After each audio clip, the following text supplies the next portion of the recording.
Good morning. Welcome to the kitchen of Dr. Sue's.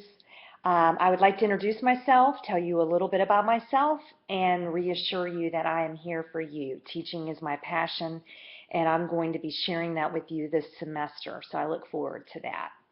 First off, I pretty much grew up in the area of Pensacola. My dad was a naval officer, and so from my second grade year all the way through my senior year in high school, I did live and reside in Pensacola. And I left and went off to San Diego State to earn my degree in education. I thought that I would be teaching second grade. That's what I had in mind. I was able to teach it for 1 year, loved it. And unfortunately, with the death of my first husband, he was a Marine, was killed during Desert Shield. We moved back, or I moved back to Pensacola. And the Department of Education in Florida, in all their infinite wisdom, decided that I was not skilled to teach elementary school, that I could teach middle school. And if you could have seen my face, you would have laughed. It was like, wow, middle school? Middle school math, social studies, science, or English. And believe me, you wouldn't want me teaching anybody science or math. So I went back to school at UWF, took a few classes, and ended up student teaching at Gulf Middle School and taught there for several years before I met my second husband. And then I was on a great journey. He was Homeland Security, and we moved all over the country. And I taught in all kinds of diverse situations, including on the border of Mexico. I mean, I could literally throw a stone into Mexico where I live. So I have hopefully a lot to offer you in terms of how to work with students, all types of learners, give you strategies that I have learned, be able to evaluate student progress, which is critical, and teach you about reading skills, literacy skills, because literacy is the backbone of everything. And there are 3 books in this class. There is the Classroom Strategies for Interactive Learning, Buell, great book, and then you have 2 kind of notebook type materials from Janet Allen, Tools for Teaching Content Literacy, and then more tools for teaching content literacy. This is how you make more money. That's what that means. So I'm looking forward to going through those with you and learning some new strategies. Hopefully you'll learn strategies. I want you to either purchase a spiral notebook, or if you want to make your reflections notebook in a binder, you can. What a reflections notebook is something that I devised when I was working in Fairfax County, Virginia. I went from teaching on the border of Mexico to teaching in the best school district in the nation. And in Fairfax, I opened a school, Rachel Carson Middle School, was hired as the department chair. And the interesting part of this is that I worked with gifted and talented students. And when I say gifted and talented students, I say way smarter than I am, okay? I also worked with ESE students. I had a team teacher that I taught with. And I worked with ELL students, or culturally and linguistically diverse students. And they were level 2s. They had been in the country, some of them no more than about a year. And so they were struggling with content in their courses. I didn't know how to teach them.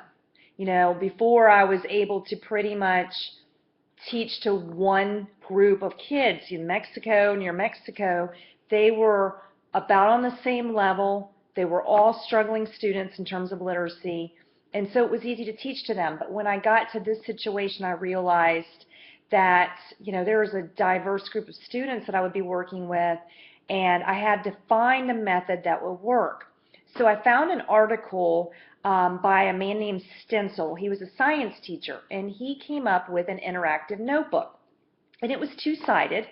One side was the content that he gave to his students. The other side was their response to that content. And what I mean by response is those students could take that content and find a way to make meaning of it in any way they could, whether it was drawing pictures, writing a poem about what they just learned, whether it is bulleting the information or organizing it in a chart. Every student had a different response. Some students even went on, my gifted students went on to research the topic more fully and added notes to that. So that was an amazing experience. So you need a notebook.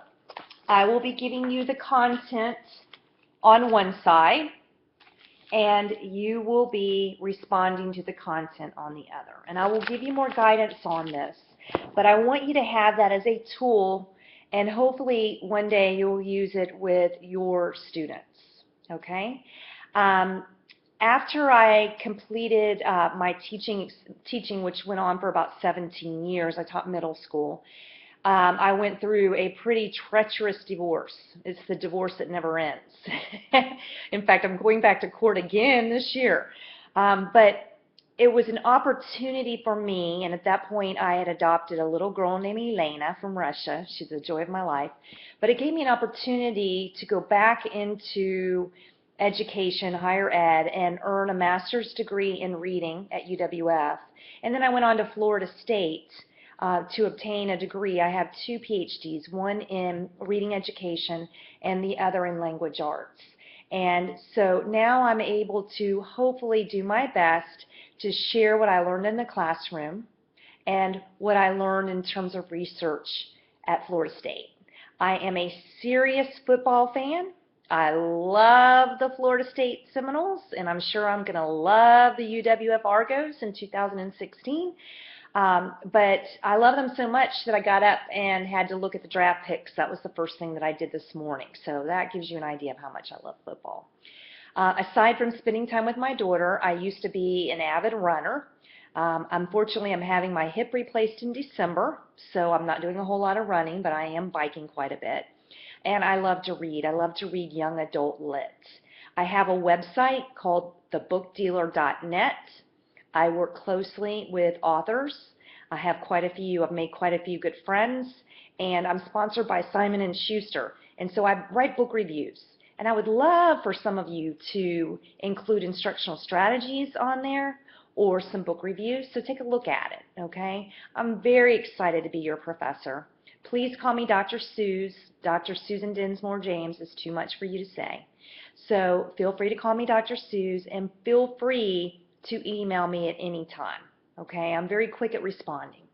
I would like one of you to volunteer to man the question jar. We have a what is the answer question jar in the discussion section, and you can talk to one another in that section if there's something that you don't understand.